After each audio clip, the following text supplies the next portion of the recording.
Ikaw na pala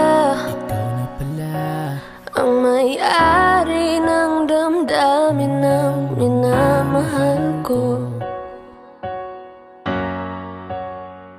Pakisabi na lang